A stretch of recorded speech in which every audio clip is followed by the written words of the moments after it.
Dolce & Gabbana have a resin handbag selling for £8,650. That's insane. I mean, I'm all for Dolce & Gabbana. I have so much of this stuff, but I can't even afford this bag. We have to try and recreate it.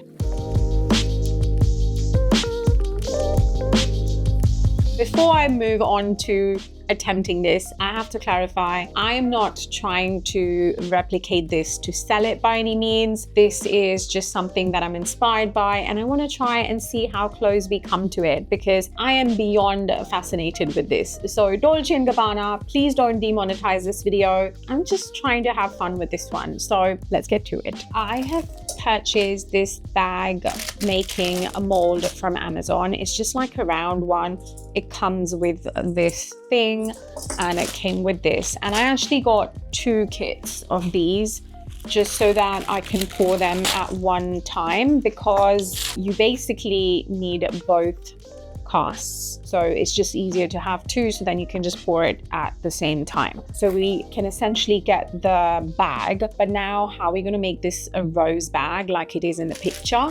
So I again went back to my pastry roots, which if you don't know, I am a pastry chef by profession. So I got some of these like cake molds, these rose cake molds. And again, I'm going to link everything in the description. Again, just off of Amazon, got 2 of these. So we're going to use these. If you've not guessed by now, our bag is going to be, I think, a whole lot bigger than theirs is. I'm not fussed about that. So I'm going to mix up my resin and we're just going to get this party started. I'm so excited about this. I don't know if you can tell. The resin that I'm using is J. Diction Official's Fast Cure 4-hour demold epoxy, and I'm going to link that along with my discount codes and all of the other stuff that I'm using in this video, for example the molds and the bag making kit, all of those in the description. So now I have decided to go for the red version of the rose for the bag just because it's a rose and I love the deep red version that they have. So I'm going to try and best color match this color as closely as I can. I'm using a mix of pigment paste and tints and just trying my best to sort of get a right color. In fact, I'm going to mix my resin in 2 tones, one a slightly darker, deeper red and one a slightly lighter, just because I feel like with a rose you have the petals that are not entirely uniformed, and I think that's the same with the bag from what I can see. So we're going to have like 2 shades of the color. Now before I pour in my resin, I like to use some isopropyl alcohol just to spray onto my molds, and this kind of prevents any bubbles, especially with these bag making molds. Like they have that rim on the side which is really small and thin, so I want to make sure that I don't get any trapped bubbles and air in there. So just a little spritz of alcohol usually helps a lot, and then I'm just going in and pouring my dark color into these because these are going to be on the inside of the roses, so honestly the color doesn't matter as much. I also want to take a moment to remind you guys to make sure you're using PPE when working with resin. You do not want to be inhaling any fumes from epoxy resin, no matter how VOC friendly it is. Just make sure you're using your own discretion when it comes to PPE, and it's better to be safe than sorry. Now for my flower molds, I am going in with like a darker center and then a bit of light around, and just kind of trying to give it that sort of shading that you would find in a rose. I also want to give a massive shout out to Tracy from Mini Scenes GB. Thank you, Tracy, for watching, liking and commenting on my video. Your support means so much to me and my channel, and I absolutely love all you guys that show the love and the encouragement on here, because that's what it's about. It's a beautiful community and we're all constantly inspiring each other. And while those were curing, obviously I had some playtime with Sky, and he wants you to like, comment and sub if you haven't done that already. Okay, so it's literally only been about 5 hours, but these are somewhat cured and I cannot wait. Like I cannot wait to unmold these. I'm not gonna unmold these ones just yet because they're a little soft and I don't want them to I don't want the shape to get distorted because we do have to fit it in the frame of the bag. But I think I'm gonna go ahead and unmold the flowers because I can't wait. Right, let's start with this one. Just gonna pull away from the sides. I mean, it's still soft, so I'm just trying to be as careful as I can. Okay, coming out now. Are you ready? Oh my goodness! Look at it.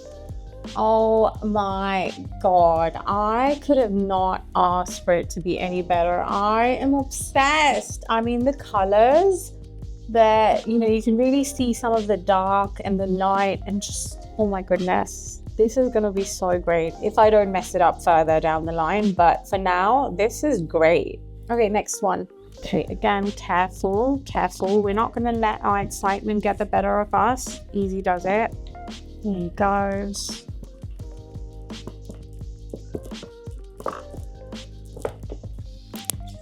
Okay, wow. Like equally good. Like stunning. I feel like I should just use like cake molds for resin from now on. But absolutely stunning. I am going to put them down. I don't want to wreck them because they are kind of still soft. And I'm going to come back to the other ones later once they're kind of fully cured, because I think they're still pretty soft. This is going to work, you guys. Okay, so I did spend definitely more than half an hour just raving about how that went and how good those roses turned out. Obviously, I am now extremely confident for somebody who's never made luxury handbags before. Oh, really? The bag inserts came out absolutely fine. They were still a little bit bendy because it was still early, but they look perfect. It's time to now just go on with my deburring tool and take away any sharp edges that I have on the roses and just make sure that it is smooth, because last thing you want is your handbag attacking you when you're trying to open it. Time to assemble this, and I've mixed up some resin, and once again I'm using the thicker fast cure resin, and I'm just putting in a tiny amount into the rim, kind of spreading it out, and then we're going to go ahead and put one side of this bag insert into the rim. And obviously I'm just using resin as glue in this case, so it's all gonna adhere to each other. Next, I'm adding a thin layer of resin on top of this, and this is to stick our flower on this side. So I'm just using my popsicle stick, spreading it out, and we place our flower, and then that way we have everything stuck together on top of each other on one side, and then we need to do the same on the other side. Okay, how are we almost at the end of this project and nothing yet has exploded, stuck to the table, spilled? None of that. I mean, who am I and what have I done with my usual chaotic self? She's an imposter. Okay, it's all coming together, but I do want this bag to be somewhat functional, and I want to be able to use it and put things in it. And at the moment, it doesn't have any sides. So if I put something in it and then open it, stuff's just gonna fall out, and we don't want that. So I ordered some pouches from Amazon. This one is like a card holder with a little zippy situation just for coins, I suppose. And then this other one, which actually it is a lipstick or a makeup case because it has a mirror in it as well. But for me, I want to use it for my phone because my phone is this.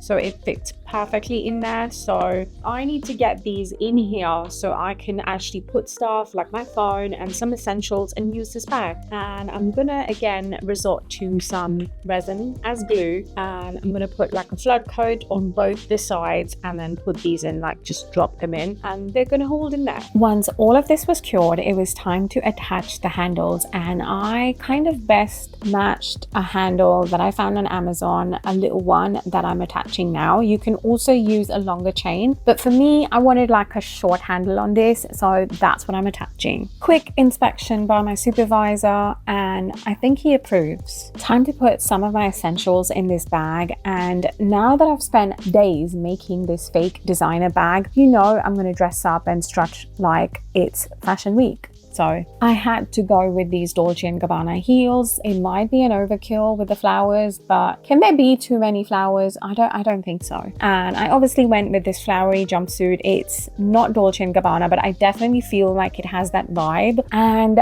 this is me sporting my handbag. No, I did not pay £8,650 for it. In fact, here's how much it costed me to make this bag. But it's not even about that. I have had had so much fun and I'm so proud of it, you guys. Once again, Dolce & Gabbana, this was just for funsies and a fun art challenge for me, and I do not plan to resell this or replicate this to make money in any way. I hope you've enjoyed this video. Let me know what crazy art challenge you want me to try next, and I shall see you in the next video. Bye. If you've enjoyed this video, YouTube thinks you will like these two, so go check them out.